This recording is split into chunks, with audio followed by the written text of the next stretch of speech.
রংপুরের শ্যামা সুন্দরী খাল পরিষ্কার পরিচ্ছন্ন করতে অভিযানে নেমেছে বিডি ক্লিন নামের একটি স্বেচ্ছাসেবী সংগঠন।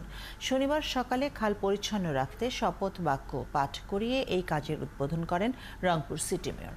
তবে নগরবাসীরা বলছেন, একদিনের এমন কর্মসূচি নয়, নিতে হবে স্থায়ী উদ্যোগ। শাহিন আলমের তোলা ছবিতে শাহ বায়েজিদ আহমেদের প্রতিবেদন। দীর্ঘদিন ধরে সংস্কার না হওয়ায় ময়লার ভাগাড়ে পরিণত হয়েছিল রংপুরের শ্যামাসুন্দরী খাল, হয়ে উঠেছিল মশার আবাসস্থল। এ নিয়ে নগরবাসীর অভিযোগের কমতি ছিল না। সেই খালেই পরিচ্ছন্ন রাখার কার্যক্রম শুরু হয় শনিবার সকালে। কার্যক্রমের শুরুতে রংপুর স্টেডিয়াম মাঠে সিটি মেয়র, বিভাগীয় কমিশনার সহ অন্যান্য কর্মকর্তাদের অংশগ্রহণে গণসচেতনতামূলক শপথ বাক্য পাঠ করা হয়। পরে বিডি ক্লিনের 1000 স্বেচ্ছাসেবী সদস্য কাজে নেমে পড়েন। এরপর খালের 5 কিলোমিটার এলাকা পরিষ্কার করা হয়।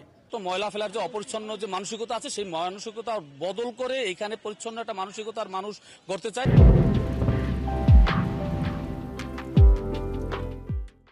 আজকে ঠিক করতেছি, কালকে যদি নষ্ট হয়ে লাভ কি? এমন উদ্যোগে খুশি নগরবাসী। তবে শুধু এই কর্মসূচির মধ্যে সীমাবদ্ধ না থেকে নদী খনন ও বিকল্প ডাম্পিং ব্যবস্থার উদ্যোগ নেওয়ার দাবি জানিয়েছেন তারা। একটা অবিস্মরণীয় দিন হয়ে থাকবে রংপুরের জন্য, রংপুরবাসীর জন্য, কারণ শ্যামাসুন্দরী হচ্ছে রংপুরের প্রাণ। স্থানীয় মানুষ হিসাবে আমাদের দাবি, এই শ্যামাসুন্দরী আজকে যেহেতু পরিষ্কার পরিচ্ছন্ন হচ্ছে, এই পরিষ্কার পরিচ্ছন্ন কাজ অব্যাহত থাকে। সিটি মেয়র জানান, অচিরেই শ্যামাসুন্দরী খালের স্থায়ী সংস্কারের উদ্যোগ নেওয়া হবে। প্রথমে আমরা অ্যাওয়ারনেস বিল্ড আপের কাজটা করবো, হয়তো এটা 15 দিন বা 1 মাস। তারপরে কিন্তু আমরা জরিমানার আওতায় আসবো, আইনের আওতায় নিয়ে আসবো। আমাদের যে সিওরেজ লাইনগুলো, আমাদের প্রত্যেকটা শ্যামাসুন্দরীর বাড়ির যে ময়লার লাইনটা শ্যামাসুন্দরীতে লাগাই দেওয়া আছে, এটা সম্পূর্ণ সিল করা হবে। তবে নদী গবেষকরা বলছেন, একদিনের এমন কর্মসূচিতে শ্যামাসুন্দরীর আসল রূপ ফিরে পাওয়া সম্ভব নয়। আর নগর পরিচ্ছন্ন রাখতে সম্মিলিত চেষ্টার আহ্বান জানালেন বিভাগীয় কমিশনার। আমরা বিডি ক্লিনকে স্বাগত জানাই, কিন্তু সিটি কর্পোরেশনকে আরো দায়িত্বশীল হতে হবে। সিটি কর্পোরেশন কি পারবে এই দখল তুলতে?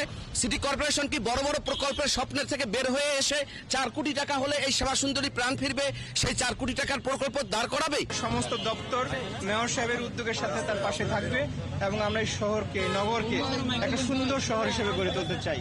এটার জন্য আপনাদের সবার সহযোগিতা লাগবে। ডিমলার রাজা জানকী বল্লভ সেন তার মায়ের নামে 1890 সালে 16 কিলোমিটার দীর্ঘ এই খালটি খনন করেন। এরপর দীর্ঘ 134 বছরেও খালটি পুনঃখনন বা সংস্কারের উদ্যোগ নেওয়া হয়নি।